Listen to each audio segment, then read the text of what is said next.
Holland-Nelson, co-host. Oh, wait, that's not me That's anymore. not you anymore. I'm Leisa Holland-Nelson Bowman Lombardi. Hello. Co-host of Culture Club HTX, here with my beautiful, blessed, brilliant bestie, co-host. Beloved. You forgot beloved. Do you not love me? Oh, I left out beloved. Yeah. Definitely beloved. Thank you. All-American Hall of Fame athlete, not. All the things. Shavonnah Robert Schreiber, the other half of Culture Club HTX. And we're also here with a fantastic guest. I mean, we have an Emmy award-winning guest. We have a today. multiple Emmy 4 award nominations, 3 wins. I'm raising the roof. I know you said people don't do that anymore, but I don't care. Oh, go ahead. Who told you? Who I don't said know, KK. people didn't do it? Keep doing it. She's 12.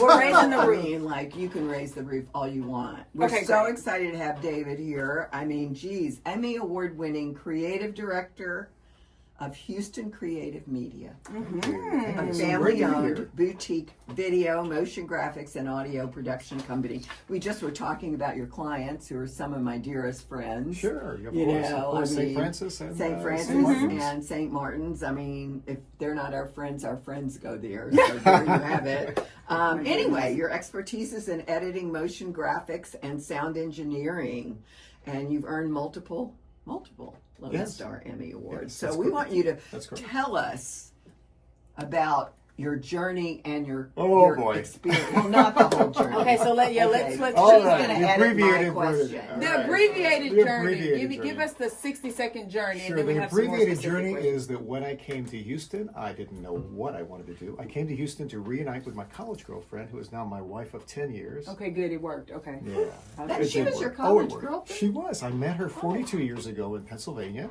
She moved to Houston to go to UH. We were together for 1 year, apart for 32, and 11 years ago, I found her on Facebook. I was going to say it was Facebook. I love it. I was going to say it was Facebook. You got to get closer. I was going to say it was Facebook. It was Facebook. Okay, great. Oh, my I found her on Facebook, and text messages became a round trip ticket, and I never used the return.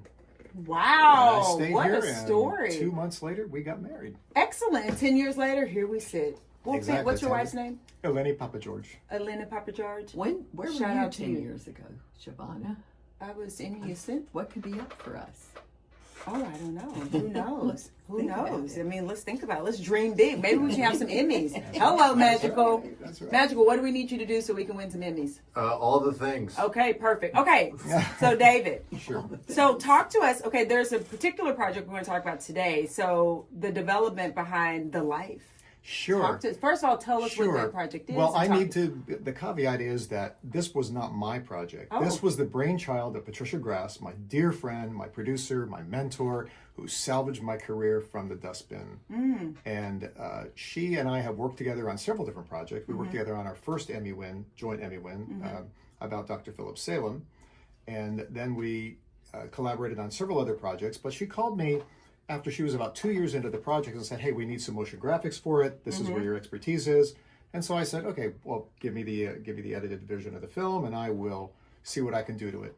And that just kind of took off from there. Patricia got the idea because during the lockdown, with so many people online, particularly young people online, so many people were being groomed and solicited by sex traffickers. Right. Right. And this became a massive problem. And Patricia has a heart of a lion. And she decided to go after this and tell the stories of people who had been seduced and trafficked and how they gotten out of it. She collaborated with 30-time Emmy Award-winning editor Ron Cavelli. Wow. Yeah, and some other people, and got the project together and handed it to me. And my role was to just do some motion graphics on it. And then everybody scattered to the 4 winds, and we submitted it to the Emmys and got nominated, and in November we won. I'm going to interrupt That's for one little fantastic. second. Sure. Define motion graphics. Okay. Imagine you have an object that sits out there in space and you want it to move around on the screen. Somebody has to figure out what these virtual cameras are going to do and how these objects are going to rotate and be manipulated, how they're going to change color, how the shadows are going to be affected, and so on. This is called motion graphics, meaning it's a graphic that's usually static, but you move it in a virtual space and it becomes a motion graphic. Absolutely. Thank Right. you. Sure. I hate to sit here and not know what Oh. we're talking about. Well, I was going to say, you know what? I think I know, but I'm now not you sure I know knew. for sure. No, now you know for sure. And that's good because, as I said earlier today in a presentation, someone else has that same question. So thank you. That's right. You know, all these aspects of filmmaking all contribute to the story. And I think I found this to be a compelling and difficult project to be involved with. When you talk about these people, these young people who have either been seduced or trafficked explicitly, or who have been abducted, or who grow up in the worst situations in generational trafficking, it breaks your heart. But to be able to participate in redemption is really important. And for me, you know, having had my career and my health rescued from the dustbin, I feel almost compelled to tell these people's stories. Absolutely.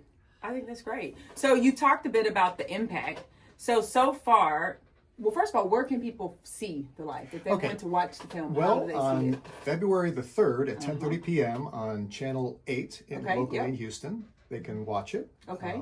And you can also go to pbs.org Yes. and search in the search bar for The Life, and you'll see the link come up. You can also go to YouTube and search for The Life, sex trafficking, or The Life, and you'll find it there. And so those are your options to watch. It's also airing in, I believe, 38 markets nationwide right now, and we hope to expand that. We've been approached by some international distributors, and we'll just negotiate and see how that works out. So are you going to, so once you win an Emmy, do you submit for any other film festivals or anything? Or how does this work? Well, it kind of depends on it depends on the subject, I think. Yeah. There wasn't really a desire to submit this to other festivals. What we are doing is I have passed on a follow-up project to a friend of mine, Nathan, who is talking to Nissi Hamilton, who is a director of an organization that helps trafficking victims. And he and her are working together. I am busy with other projects, including going to graduate school. Oh, where are you going to graduate school? University of Sheffield in Northern England. Okay, I'm pursuing a master's degree in music. Ah, I see your scarf. My scarf. And it's notes. Okay, Yes, so do you sing? Do you play music? What do you do? I am a bagpiper. Okay. And I also, in fact, I'm writing a dissertation right now on bagpiping in Texas. I'm a pianist, an accordionist. I have an occasional gig at Salento in Rice Village. On rare occasions when Patricia, who is also a guitarist, calls me to help, I help out with her in that. And so that's kind of my Awesome. my project. You are a Renaissance man. Oh, come on. So, listen, I always have the extra questions. Of I think I course, probably already asked one. But I want to know what the dustbin of your career was. Oh my gosh. Well, What happened? I was very ill for a long time and unable to work. I had a rare neurological illness, and when I came to Houston, I wasn't expected to have much of a life, if I was to have any life at all. And my wife, as I said, had been my college girlfriend. She works with Dr. Philip Salem, who's one of the most gifted oncologists in the world. And through collaborations with another gifted neurologist, Dr. William Ondo, he was able to reverse the condition I had. Oh, excellent. And about 6 months after I arrived, I became asymptomatic. And a year later, I became able to work, but unable to find a job. Patricia said, "Hey, why don't you do some grunt work for me and volunteer?"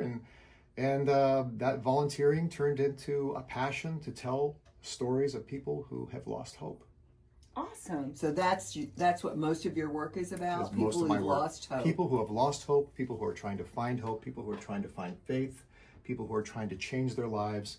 And I like to tell it from a positive angle, not so much talking about the problem, but talking about the solutions that It's people like the have found. hero's journey, right? I mean, this is like the thing. Well, yes, I think it is largely. I mean, all of us are heroes. Yeah, We're all exactly. heroes. We all have heroic potential for sure. Exactly. We all have heroic potential, and to just nurture that and kind of light the flame, or plant the seed, or whatever metaphor you want to use for it, I think is I feel that's my duty. It's God's work. I agree. It absolutely is God's work. So let's talk about, because I think there are many creative folks that listen to the show and they say, "Well, crap, I want an Emmy. How does it even happen?" So listen. So what? I mean, that's the end, the Emmy. Sure, but sure. What advice would you give for emerging media professionals around continuing the course when things seem like it's difficult?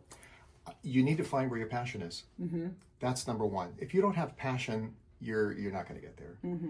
I found my passion in storytelling Yes. using video. Yes. Other people that are creatives find a passion doing, other sorts of things. Mm-hmm. But I think first of all, find your passion. Second, you need to do worthwhile work. Hello. Because the universe has a way of repaying you. You can call it God or the universe, whatever you want to call it, repaying you in kind for the service that you give to other people. Mm-hmm.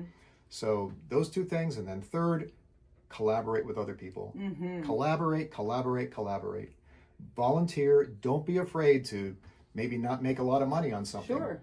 But volunteer. Phil Morabito told me a great bit of advice. Volunteer for a cause where your heart is, because you're going to learn something good and you're going to do something worthwhile. And you will meet great people, and you never know where that leads. Exactly. So collaboration is good.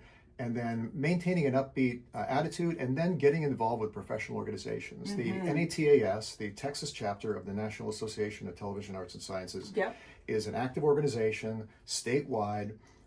There are great people in it, and when you attend the organization's events, you attend the award ceremonies, you subscribe to the newsletters, you participate on the website and in the forums, you can collaborate, you can rather connect with people who are like-minded, who are nearby, who are going to help you up your game. And that's media arts, or what all is involved in that? Well, it's kind of everything. I mean, NATAS is a television arts and so sciences. do we need to join? You absolutely need to join. Magical. KK, we need to join. Leisa. NETAS. NETAS. We're going to National. join. It is called we're the gonna Lone join. Star Emmy chapter. The Lone Star Emmy chapter. We're going to join. Right. She's doing it now. There are multiple multiple Emmy organizations around We're the country. showing up. We want one. You show up. Damn you show right. up, Can we say you damn? volunteer. You get involved. You've already said crap. You can say whatever you want. Well, I said crap, not the word. Anyway, show up, you get involved. You get involved. You volunteer. And you do worthwhile projects, you do your best, and then you judge. Once you submit to the Emmys, submit. Yeah, go for It it. doesn't matter if you win or not. Submit. Submit your best work. And then you become a judge. And then when you start judging, that's when it really takes off. Because you start seeing what the most creative minds are that are doing it. And that's the learning. That's the learning opportunity. You That's learn excellent. from experts by seeing what they do, imitating them, Yes. and then applying that to your craft. Because nothing has been original since the leaf, according to Lovely over here. So how do people find you and find out more about your work? Tell us how. Sure. You can visit our website, HoustonCreativeMedia.com. So good. Such a good URL. And that was a brainchild on the way back from a lawyer's office after we filed the paperwork for an LLC. Perfect. It's just, you know it, you can spell it, it's not weird. HoustonCreativeMedia.com. Yeah. You can check out Vimeo.com/HoustonCreativeMedia. Excellent. We're not a lot on YouTube for a lot of reasons, but we are very active on Vimeo. We have a lot of content on Vimeo with motion graphics, with audio, and so on. Yeah. Excellent. And So you'll find all the links there. HoustonCreativeMedia.com. Correct.